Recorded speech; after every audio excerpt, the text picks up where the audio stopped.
बिस्मिल्लाहिर्रहमानिर्रहीम। अस्सलाम वालेकुम नादरीन, आप यूट्यूब चैनल देख रहे हैं। मैं इमरान खान हूँ।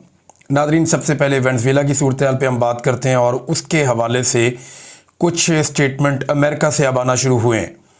दोनों तरफ का रद्द-ए-अमल है। अमेरिका की जो हुकूमत है और हुकूमत के हमायती हैं वो इस ऑपरेशन को एक कामयाब ऑपरेशन कह रहे हैं और वो उससे बहुत खुश हैं। उसकी एक बहुत बड़ी वजह है, अमेरिका ने चंद घंटों में वो हासिल कर लिया जो ममालिक कई दहाइयों में हासिल नहीं कर सकते। यानी ममालिक ने, कई ऐसे ममालिक हैं जो 50-50 साल से मेहनत कर रहे हैं, 60-60 साल से मेहनत कर रहे हैं और वो इतना पैसा कभी ख्वाब में सोच भी नहीं सके जितना अमेरिका ने एक छोटे से ऑपरेशन में चंद धमाकों के बाद हासिल कर लिया। ये बहुत बड़े वसाइल हैं। सिर्फ इनमें मैं तेल का जिक्र करूं तो आप हैरान हो जाएंगे। इसके अलावा वहाँ पे सोना भी है, दीगर धातें भी हैं, बहुत कीमती धातें हैं जो मुस्तकबिल में बहुत काम आने वाली हैं। उनका तस्करा अगर हम छोड़ दें अभी और सिर्फ वेनेज़ुएला में मौजूद हम तेल के ज़खायर की बात करें तो आप हैरान हो जाएंगे कि ये इतने बड़े ज़खायर हैं। ये दुनिया के सबसे बड़े तेल के ज़खायर हैं और अमली तौर पे अब ये अमेरिका के हो गए हैं। डोनाल्ड ट्रंप ने बिल्कुल साफ कह दिया है कि हम वेनेज़ुएला की देखभाल करने के लिए, वेनेज़ुएला को चलाने के लिए हम यहाँ से खतीर रकम निकालेंगे। साथ उन्होंने ये कहा कि जो ममालिक वेनेज़ुएला से तेल खरीदते हैं हम उन्हें तेल बेचेंगे। हुगो चावेज़ का जब दौर था, ये 2013 में इसका इंतकाल हो गया था कैंसर से, तो ये अमेरिका के लिए बड़ा टफ आदमी रहा और ये वेनेज़ुएला का सरबराह था। तो इसके दौर में ये 30 लाख बैरल तक तेल निकालते थे, लेकिन फिर इसकी मिकदार कम होती गई। अमेरिका ने बहुत पाबंदियां लगवा दी और ये 4-5 लाख बैरल तक आ गया। अभी भी आजकल ये कुछ 10 लाख बैरल के आसपास तेल निकालते थे। इनका बड़ा जो ख़रीदार है वो चाइना है। तो अमेरिका ने साफ कहा, जब सवाल पूछा कि अगर चाइना वगैरह एतराज़ करेंगे तो उसने कहा जी हम उनको तेल बेचेंगे। जिन ममालिक को तेल चाहिए उनको हम तेल बेचेंगे और हम यहाँ से तेल निकालेंगे। अमेरिका इसको अपना हक समझता है। बहुत सारे अमेरिकन ये बात कर रहे हैं। अमेरिकी हुकूमत अब निगरानी करेगी, निगहबानी करेगी वेनेज़ुएला की। वहाँ का सदर और उनकी अहलिया वो उठाकर अमेरिकन ले गए और वो लेकर गए हैं उन्हें जराइम की पादाश में कि इन्होंने स्मगलिंग की है और स्मगलिंग की है मंशियात की, जिसकी वजह से इन पे केस चलाया जाएगा अमेरिका में। हकीकत क्या है, ये तो वक्त के साथ साथ चीज़ें खुलती हैं। तारीख बड़ी जालिम चीज़ है, लेकिन अमेरिका के अंदर से जो चंद आवाज़ें उठ रही हैं, ख़ास आवाज़ें उठना शुरू हो गई हैं पहले ही दिन, वो मैं आपके सामने मामला रख देता हूँ। लेकिन ये जो तेल है ना, 303 अरब बैरल, ये इसकी जो मालियत है वो कम से कम 17.3 ट्रिलियन डॉलर्स है। 1 ट्रिलियन डॉलर जो होता है ना, वो 1000 अरब डॉलर होता है। पाकिस्तान के टोटल जो ज़खायर है ना वो 16-17 अरब डॉलर के करीब पहुंचते हैं, बड़ा हम जोर लगाते हैं। तो आप अंदाज़ा करें ना, हमारे ज़खायर जितने हैं उनको 1000 से आप मल्टीप्लाई कर दें, यानी 17 ट्रिलियन अमेरिकी डॉलर्स। ये इतनी बड़ी, यानी आप सिर्फ अमेरिका की और चाइना की दोनों की जीडीपी अलग करें ना, बाकी सारी दुनिया की जीडीपी से ज़्यादा ये रकम है जितने की ये ज़खायर है। अब अमेरिका अगर इन ज़खायर को बेचता है अगले चंद सालों तक तो वो ट्रिलियंस ऑफ डॉलर्स कमा सकता है। अमेरिका ने अफगानिस्तान के अंदर जो जंग लड़ी थी उसमें मुबैना तौर पे जो कहा जाता है, जो दावा किया गया, बेशुमार पैसा खाया भी जाता है, लेकिन अमेरिका का ये दावा है कि अफगानिस्तान की जंग और ये जो इराक की जंग हुई थी, अमेरिका को लगभग कोई 2 ट्रिलियन डॉलर में पड़ी थी। अब ये चंद घंटों की कार्रवाई ने, और वहाँ से क्या कमाया अफगानिस्तान से अमेरिका ने? कुछ खास कमाई नहीं की। बहुत सारी मादनियात मिली उन्हें, लेकिन खास बड़ी कमाई ऐसी नहीं हुई जो चंद घंटों के इस ऑपरेशन में हो गई। अब ये 17.3 ट्रिलियन डॉलर्स का तेल है जो दुनिया भर की, चाइना और अमेरिका को छोड़ के जो जीडीपी है उसकी मालियत से भी ज़्यादा है। चंद घंटों में कमाई की है। अब ये हो गया जी अमेरिका का। अमेरिका ने कह भी दिया हमारा है, हम यहाँ से इसको निकालेंगे। और जो वहाँ की अपोजिशन थी वेनेज़ुएला में, जिन्हें लगता था कि ट्रंप आएगा और उनके लिए बड़ा फ़ायदा हो जाएगा, ख़ास तौर पे वो जो खातून थी मारिया कुरीना, जिनको 2025 का अमन का नोबेल इनाम भी मिला, उनके बारे में डोनाल्ड ट्रंप ने कहा, उन्हें उम्मीद लगी थी कि वो सदर बन जाएंगी। पहले खबरें भी आ रही थी, पता नहीं उन्होंने हलफ उठा लिया कुछ इस तरह चीज़ें। लेकिन डोनाल्ड ट्रंप का ये एक स्टेटमेंट मेरे सामने गुजरा, उनका वो बहुत अच्छी है, मगर उनके मुल्क में उनकी इज्जत नहीं है। तो फिलहाल जो नायब सदर हैं उनके बारे में डोनाल्ड ट्रंप ने कहा वो काम चलाएंगी और उन्हें काम करना पड़ेगा। और डोनाल्ड ट्रंप के जो लोग हैं जो डोनाल्ड ट्रंप के करीबी साथी हैं वो निगरानी करेंगे वेनेजुएला के अंदर इस सारे अमल की। उन्होंने कहा ये ज़रूरत पड़ेगी हम इससे बड़ा हमला करेंगे और ज़्यादा फौज भी ज़मीन पे उतार सकते हैं। तो ये जनाब अमेरिका ने कार्रवाई की है। अब इसके ऊपर जो रद्द अमल आ रहा है, सबसे पहले मैं आपको एक ट्वीट माइक पोम्पियो का पढ़ के सुनाता हूँ। बहुत इंपॉर्टेंट आदमी है ये। डोनाल्ड ट्रंप के जब पिछला दौरे हुकूमत था तो उसमें वज़ीर ख़ारजा थे डोनाल्ड ट्रंप के, अभी मार्को रूबियो हैं, पहले माइक पोम्पियो थे। तो माइक पोम्पियो ने कहा कि अब जो ईरानी रजीम है वो ख़तरे में है और वहाँ पे बहुत ज़्यादा एहतजाज हो रहे हैं, और उन्होंने शहरों के नाम भी लिए, बल्कि उन्होंने कहा कि दर्जनों शहरों के अंदर एहतजाज हो रहे हैं। उन्होंने मशहद का नाम लिया, तेहरान का नाम लिया, ज़हदान का नाम लिया, लेकिन साथ ही उन्होंने एक जुमला लिखा माइक पोम्पियो ने, जिसमें उन्होंने लिखा नेक्स्ट स्टॉप बलूचिस्तान। ये उन्होंने क्यों लिखा? बलूचिस्तान भी मादनियात से भरा हुआ है, यानी अगर वेनेजुएला में बहुत ज़्यादा तेल है तो फिर याद रखिएगा कि ईरान में भी बहुत ज़्यादा तेल के ज़खायर है और उन पे भी तेल बेचने पर पाबंदी है, जबकि बलूचिस्तान में बेशुमार मादनी वसाइल हैं और ये सारी दुनिया जानती है क्योंकि टथियान बेल्ट जो है वो यहाँ से गुजरती है और इस बेल्ट के ऊपर बेशुमार मादनी ज़खायर मौजूद हैं। सोना है, कॉपर है, लिथियम है, बेशुमार मादनियात हैं, रेयर अर्थ मिनरल्स हैं। तो उन्होंने कहा जी कि नेक्स्ट स्टॉप बलूचिस्तान। पाकिस्तान की गवर्नमेंट को इसके ऊपर सवाल ज़रूर पूछना चाहिए। ये ट्रंप के एक पुराने साथी हैं और उन्होंने डोनाल्ड ट्रंप को, मार्को रूबियो को और CIA डायरेक्टर के अकाउंट को मेंशन करते हुए ये लिखा कि हैप्पी न्यू ईयर ईरान के हवाले से, और फिर बलूचिस्तान के हवाले से इन्होंने लिखा। तो पाकिस्तान को इसके ऊपर रिस्पॉन्ड करना चाहिए। अब आ जाए वो लोग जिन्होंने तनकीद की और जिन्हें लगा कि ये गलत हो गया, लेकिन पहले एक रॉयटर्स की खबर है कि ये अमेरिका कामयाब कैसे हुआ, किस तरीके से अमेरिका ने इतना कामयाब ऑपरेशन किया। रॉयटर्स ये बताता है और आहिस्ता आहिस्ता दुनिया का मीडिया इन चीज़ों को खोलेगा कि बाद ज़राए ने उनको ये बताया। अब ये ज़राए वो बता रहे हैं कि उधर अमेरिका में भी है और वेनेजुएला में भी है। वो ये कहते हैं कि हमारा नाम आप ना बताएं तो हम आपको ये बता देते हैं कि ये इनसाइड जॉब थी। ये मीर जाफर और मीर सादक मौजूद थे वहाँ पे वेनेजुएला में, जिन्होंने अपने सदर को और उसकी बीवी को पकड़वा दिया। वो कहते हैं जी इस खबर के मुताबिक उन्हें अंदर से इंफॉर्मेशन मिल रही थी अमेरिकन को, और ना सिर्फ उन्हें इंफॉर्मेशन मिल रही थी बल्कि जो मुल्क की मिलिट्री है उसके अंदर अमेरिकन को पूरी सपोर्ट मौजूद थी। यानी ये जो कुछ भी अमेरिकन फौज ने किया वेनेजुएला में, इसके अंदर इस खबर के मुताबिक ये बताया जा रहा है कि वेनेजुएला के फौजियों ने मदद की है। अब ये क्या सारी फौज ने मदद की है या खास फौजियों ने मदद की है? मदद के लिए तो चंद लोग ही बहुत ज़रूरी होते हैं ना, अगर आप कर लें तो बाकी आप कंट्रोल कर लेते हैं। तो अमेरिका के इस बड़े और कामयाब ऑपरेशन के पीछे ना सिर्फ अमेरिका की मिलिट्री पावर है बल्कि उनकी ज़बरदस्त इंटेलिजेंस और उनकी ये सलाहियत कि वो सिस्टम के अंदर घुस के एक रजीम चेंज करने की पूरी कैपेबिलिटी रखते हैं, वो बहुत काम आई। उन्होंने अंदर अपने लिंकेजेस बनाए, अंदर अपने बंदे जो है वो इंस्टॉल किए, बंदों के ज़रिए से उन्होंने इनसाइड इंफॉर्मेशन हासिल की और एग्जैक्टली वो टारगेट अचीव किया जो वो करना चाहते थे। अब इसमें एक चीज़ और आप याद रखिएगा कि कुछ इतलात के मुताबिक दर्जनों लोग इसमें मारे भी गए उस रात में जब ये खौफनाक ऑपरेशन हुआ, लेकिन अमेरिकन का कोई बड़ा नुकसान इसमें नहीं हुआ। अब जो अपोजिशन लीडर थी मारिया कोरिना, उसको उम्मीद थी कि उसकी बारी लग जाएगी, लेकिन ट्रंप ने उसकी बारी नहीं लगाई फिलहाल, और कुछ लोग कह रहे हैं कि उसको डिच कर दिया गया। सबसे पहले एक स्टेटमेंट में आपके सामने रखता हूँ ज़ोहरान ममदानी का। ये न्यूयॉर्क के मेयर हैं जहाँ पे लाया गया है सदर और उसकी एहलिया को, जो वेनेजुएला के साबिक सदर और एहलिया। तो उन्होंने कहा जी इस सुबह जो है मुझे ब्रीफ किया गया कि हमारी मिलिट्री ने कैप्चर किया है वेनेजुएला के प्रेसिडेंट निकोलस मादुरो और उनकी वाइफ को, और इन्हें जो है वो कैद करके यहाँ पे न्यूयॉर्क में लाया जाएगा। और साथ ही उन्होंने ये कहा कि ये यकतरफा हमला था एक कौम की सॉवरेनिटी के ऊपर, एक कौम की खुदमुख्तारी के ऊपर यकतरफा हमला था, और ये एक तरफ जो यकतरफा हमला होता है किसी कौम के ऊपर वो एक जंगी कदम होता है, एक्ट ऑफ वॉर उन्होंने इसे करार दिया। और ये उन्होंने ये भी कहा कि ये फेडरल और इंटरनेशनल लॉज की खिलाफ वर्जी है कि डोनाल्ड ट्रंप की हुकूमत ने जो किया वेनेजुएला में, ये ना सिर्फ अमेरिका के बल्कि बैनुल-अक़वामी कवानीन की खिलाफ वर्जी की है।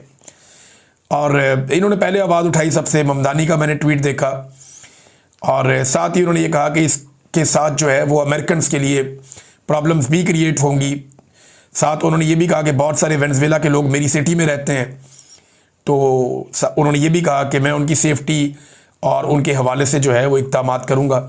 ये ममदानी ने सबसे पहले बात की, इसको गलत करार दिया। फिर ये एक जर्नलिस्ट हैं एलन मैकलियर्ड, ये बताते हैं जनाब कि ये पहला रिजीम चेंज ऑपरेशन नहीं है अमेरिका का। अमेरिका ने सिर्फ ये जो लैटिन अमेरिका के ममालिक हैं, जो अमेरिका के साथ जो ममालिक हैं, यहाँ पे कितने रिजीम चेंज ऑपरेशन किए उसकी उन्होंने तफसीलात लिखी हैं। नंबर 1, 1952 में क्यूबा के अंदर रिजीम चेंज ऑपरेशन किया गया। ग्वाटेमाला में 1954 में, एल सल्वाडोर में 1980 में, और इसके बाद जनाब एक कंट्री है होंडुरास, ये जनाब 2009 में, निकारागुआ ये जनाब 1980 में, पनामा में 1989 में, हेटी में 1959 और 2004 में, पीरू में 1962 और 1975 में, और डोमिनिकन रिपब्लिक में 1965 में, वेनेजुएला में 2002 में भी रिजीम चेंज ऑपरेशन हुआ था, बोलीविया में 1980 में, पैराग्वे में 1954 में, ब्राज़ील में 1964 में, चिली में 1973 में, अर्जेंटीना में 1976 में और उरुग्वे में 1973 में। तो ये इतने सारे रिजीम चेंज अमेरिका ने किए हैं। उन्होंने सारी की सारी डिटेल बताई हुई है कि इक्का दुक्का जगह छोड़ के ऑलमोस्ट हर मुल्क में, यहाँ पे ज़्यादातर मुल्कों में अमेरिका ने कभी ना कभी कोई रिजीम चेंज ऑपरेशन किया हुआ है। ये एलन मैकलियर्ड ने बताया, जो एक जर्नलिस्ट हैं। अच्छा, उसके बाद जी एक अलेक्जेंड्रिया जो इस वक्त कांग्रेस वुमेन है अमेरिका में, उनका एक ट्वीट है। उन्होंने स्टेटमेंट दिया कि ये ड्रग्स से मुतालिक नहीं था, ये जो भी हुआ ये कुछ और था। अगर ये ड्रग के मुतालिक होता तो पिछले ही हफ्ते एक बहुत बड़े ड्रग डीलर को या एक बहुत बड़े स्मगलर को, जो ड्रग्स की स्मगलिंग करता है और पूरी दुनिया के अंदर एक बड़ा ड्रग डीलर है, उसे पिछले महीने डोनाल्ड ट्रंप माफ़ी ना देता अगर ये मनशियात से मुतालिक होता। उन्होंने कहा ये तेल से मुतालिक है और रिजीम चेंज से मुतालिक है, ये कांग्रेस वुमेन ने कहा। इसके बाद एक और क्रिस्टल बॉल एक जर्नलिस्ट हैं, उन्होंने बाकायदा नाम लेकर बताया कि जॉन ऑरलैंडो ये एक बहुत बड़ा ड्रग ट्रैफिकर है। इसके बारे में उन्होंने कहा जी कि क्योंकि डोनाल्ड ट्रंप के कुछ दोस्त नाराज़ हो रहे थे और उसकी वजह से इसे पिछले महीने आज़ाद किया गया, इसे माफ़ी दी गई है डोनाल्ड ट्रंप की जानिब से। और अगर आप ये यकीन रखते हैं कि वेनेजुएला के अंदर जो भी किडनैपिंग हुई है और हमला हुआ है ये ड्रग से मुताल्लिक है, तो मैं आपको ये बता दूं कि ऐसा नहीं है। और मैं आपकी मदद कर देती हूँ ये जानने में कि डोनाल्ड ट्रंप ने पिछले ही महीने एक बहुत बड़े पूरी दुनिया के अंदर जो जाना जाता है ड्रग डीलर के तौर पे या स्मगलर के तौर पे जॉन ऑरलैंडो, उसको माफ़ी दी है सिर्फ अपने कुछ दोस्तों की नाराज़गी से बचने के लिए। इस किस्म का इन्होंने एक मफादात का खेल इसको करार दिया। तो ये खातून भी इसके ऊपर बोली हैं। तो अमेरिका में भी आवाज़ें उठ रही हैं रिजीम चेंज ऑपरेशन के खिलाफ, ये जो वेनेजुएला में हुआ है। अब कुछ लोग इसको बहुत पॉजिटिव कह रहे हैं कि अमेरिका ने बहुत बड़ा छक्का मार दिया है, बहुत सारे अमेरिकन बहुत खुश हैं। अच्छा, कुछ लोग ये कह रहे हैं कि यहाँ पे अमेरिका में बहुत बड़े मसाइल पैदा हो चुके हैं हेल्थ केयर के हवाले से और बहुत ज़्यादा उसकी कीमतें बढ़ गई हैं, बहुत पैसा इसमें बढ़ गया है, लोगों की पहुँच से बाहर चीज़ें हो रही हैं। तो इस वजह से तवज्जो हटाने की ये कोशिश है। कुछ और केसेस हैं जिनसे तवज्जो हटाने की कोशिश है। सब अपनी अपनी बोली बोल रहे हैं, लेकिन जो अमेरिकन गवर्नमेंट ने किया है ये अमेरिका को तो फ़ायदा ही देगा। उसकी वजह यह है कि अमेरिका ने बेशुमार पैसे का रास्ता खोल लिया। अगर वो इस पर काबू करके रखेगा ना डोनाल्ड ट्रंप और अमेरिका, तो अमेरिका में डॉलर इतनी तेज़ी से आएंगे, पैसा इतनी तेज़ी से आएगा कि कमाल हो जाएगा। और यूरोप इसके ऊपर बोला भी नहीं। अच्छा, एक सवाल और उठाया जा रहा है, फ़र्ज़ करें रशिया जाके यूक्रेन में यही हरकत कर देता है जो अमेरिका ने कर दी वेनेजुएला में। एक बड़ा खौफनाक ऑपरेशन प्लान करता है, ज़ेलेंस्की को उठाता है और वहाँ से लेके रशिया पहुँच जाता है, तो फिर दुनिया का क्या रद्द-ए-अमल होगा? या आप सोचें ताइवान में चाइना यही कर देता है, अचानक से जाता है अटैक करता है चाइना ताइवान के अंदर, या आप किसी और मुल्क में समझें, या आप ये समझें शुमाली कोरिया जाता है और जापान के अंदर से इसी तरह उठा के ले जाता है वहाँ की गवर्नमेंट को। तो इसका आप मतलब क्या समझेंगे? ये ना दुनिया ये सवालात भी उठा रही है साथ साथ। लेकिन एक बात हमें दुनिया के बारे में जाननी चाहिए, और वो उर्दू की एक सादी सी मिसाल है, जिसकी लाठी उसकी भैंस। अब आ जाए पाकिस्तान में। पाकिस्तान में भी यही कानून चल रहा है कि जिसकी लाठी उसकी भैंस। और कम से कम उस दिन तक तो यही कानून चल रहा है जिस दिन तक पाकिस्तानी ये लाठी अपने हाथ में नहीं ले लेते। जिस दिन 25-26 करोड़ लोगों ने लाठी थाम ली, उस दिन बंद कमरों के फैसले हमेशा के लिए बंद हो जाएंगे और चीज़ें किसी और तरह डील होना शुरू हो जाएंगी। स्ट्रीट मूवमेंट के लिए काफ़ी भागदौड़ शुरू हो गई है नाज़रीन, बहुत तेज़ी से इसके ऊपर काम हो रहा है। अब बहुत सारे मनाज़िर भी दिखाई दे रहे हैं और बहुत सारा टेक्निकल काम अभी होना बाकी है, अभी टाइम भी है इनके पास। लेकिन सिंध हुकूमत ने थोड़ा समझदारी और मैच्योरिटी का मुजाहरा किया और वो ये कह रहे हैं कि हम वेलकम भी करेंगे, मुराद अली शाह दावत भी देंगे और वो चाहेंगे कि सुहेल अफरीदी उनसे आकर मिले भी। तो ये बड़ी अच्छी बात है, ये मुलाकात होनी चाहिए। जो जमहूरी कुव्वतें हैं उन्हें मिलकर बैठना चाहिए। चाहे कुछ लोग इस वक्त एस्टेब्लिशमेंट के टुकड़ों के ऊपर हैं, लेकिन देखें हैं ये सारे लोग सियासतदान हैं। अल्टीमेटली मुल्क इनको चलाना चाहिए, ना कि एस्टेब्लिशमेंट को। अगर ये मिलकर बैठते हैं तो एक जंग के बाद भी लोगों को टेबल पे ही बैठना पड़ता है, तो अच्छी बात है, टेबल के ऊपर बैठें, टेबल टॉक करें। सियासतदान यही करते हैं। कायदे आज़म ने को मुक्के मार मार के आज़ाद नहीं करवाया था बंदूकें चला के पाकिस्तान को, टेबल के ऊपर बैठ के वो गुफ्तगू के अंदर जो है वो नॉकआउट करते थे, फिर एक बहुत बड़ी तहरीक चली थी। तो सियासी तहरीकों के ज़रिए से मुल्क आज़ाद होते हैं या अवाम अपने हकूक़ हासिल करते हैं, लड़ाई से नहीं होता, और टेबल के ऊपर ही बैठ के फिर एंड में मसला हल होता है। तो सिंध हुकूमत अगर खुद को इतना जमहूरी साबित कर रही है तो PTI के पास एक मौका है कि वो कराची में एक जलसा अनाउंस कर दे हफ्ते एतवार के लिए। यानी हफ्ते एतवार के लिए अगर PTI एक जलसा ही अनाउंस कर दे कराची में, एक दरख्वास्त दे दे सिंध हुकूमत को, जनाब हमें एक जलसा भी आप करने दें, फिर अगर आप इतने जमहूरी बन रहे हैं तो अच्छी बात है। पाकिस्तान तहरीक इंसाफ को कई साल के बाद कम से कम मौका मिलेगा खैबर पख्तूनख्वा से बाहर कोई जलसा करने का खुलेआम, और यहाँ पे पूरी पाकिस्तान को, पूरी दुनिया को मैसेज भी चला जाएगा कि इमरान खान की मकबूलियत कितनी है, और हुकूमत और एस्टेब्लिशमेंट को भी पता चल जाएगा कि इमरान खान साहब या उनके लोग कितने पानी में, इनको पता चल जाएगा। तो कराची में ज़रा फ्री हैंड देकर देखे सिंध हुकूमत, बेशक इनको 3 दिन का टाइम दे दे कि जी 3 दिन में आप जितने लोगों को बुला सकते हैं आप बुला लें, और आप कराची के अंदर फलां जगह आपको दी, आप जलसा कर लें। तो एक दफ़ा करके देखें, हो सकता है सिंध हुकूमत आपको इजाज़त दे दे। लेकिन अगर इजाज़त नहीं देगी तो फिर मामला वही होगा कि एस्टेब्लिशमेंट ने इतनी इजाज़त दी है कि आप बाकी एक्टिविटीज़ कर लें, लेकिन जलसा एस्टेब्लिशमेंट मानती नहीं है।